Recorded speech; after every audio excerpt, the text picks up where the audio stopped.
Hi, I'm Beth with American Patchwork and Quilting, and today I'm sharing tips for personalizing your blocks. We're on month 10 of our Bright New Day block of the month, and you can find the link to the free download in the video description. So this block uses the stitch and flip construction method, which was also block 9. So we have some tips for that construction method in that video. Check the video description for that link as well.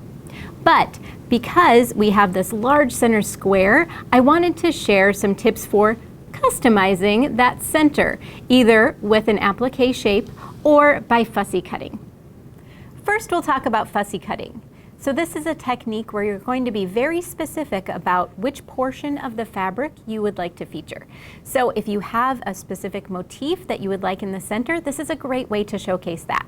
So what I like to do is to cut a little viewing window out of a manila folder. You can use paper, but I just like it a little sturdier, so I use a manila folder. So this is in the size that our center square is, which is 4.5 inches.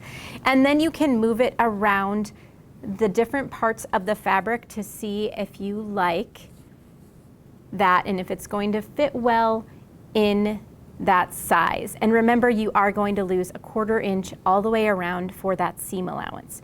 So I've got two fabrics here from the Carolina Lilies collection by Robin Pickens for Moda Fabrics. And this lily is gorgeous, but I think it might be just a little bit too big. I think we're losing a little bit of that really neat motif with this size. So I have this one that's a little bit smaller, and I love this little butterfly, so we can feature that butterfly. So then you can decide if you want that centered, if you want the butterfly flying in the corner, and then once you've selected where you would like your piece to be cut, then you can make some marks with your viewing window. So if you don't want to make a viewing window, you can, just tape off on your ruler too. What I like about this is that it really does just showcase just the part that you want to see, where a ruler, it's a little bit harder, I think, because you're still seeing a lot of the fabric around it. Another way to customize your block is to add applique. I love using my AccuQuilt fabric die cutter because it makes it so much easier to cut those complicated applique shapes. And they have so many cute designs. So I have a couple here. They have, of course, flowers, classic motif that look great on so many different quilts. And then I thought this one would be perfect with this fabric line. This has some snowflakes and a sleigh and a reindeer. And I thought a snowflake in the center of this block would be perfect. When using applique shapes, you'll want to use some type of adhesive on the back before you cut. And I love to use heat and bond. So which one is right for your project? Well, it depends on if you're going to stitch that shape down or not. So if you are going to sew around your shape, then you'd want the Heat and Bond Light in the purple package, which is marked as sewable. And if you're not going to stitch that shape down, then you need the Ultra Hold in the red package, which is marked no sew. Follow the package instructions to iron the adhesive onto the wrong side of your shape. And you always want to make sure you cut this a little bigger than the shape that you need so that you can ensure that the adhesive goes all the way to the edge of your shape. And then layer it over the shape you want to cut. Add your cutting mat, and then I'll send that through the AccuQuilt.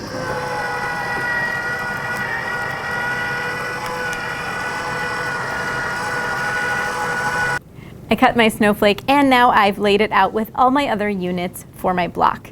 Doesn't that look so cute?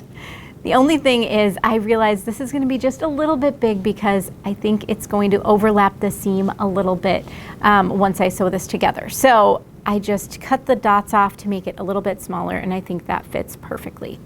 So once you're ready to go ahead and attach that, you can peel off the backing and iron that in the location that you'd like. And then if you used the red package Ultra Hold, you can just leave it as is. And if you used the purple package, then you'll need to stitch around the shape to secure that. Now I'm going to assemble this block in rows.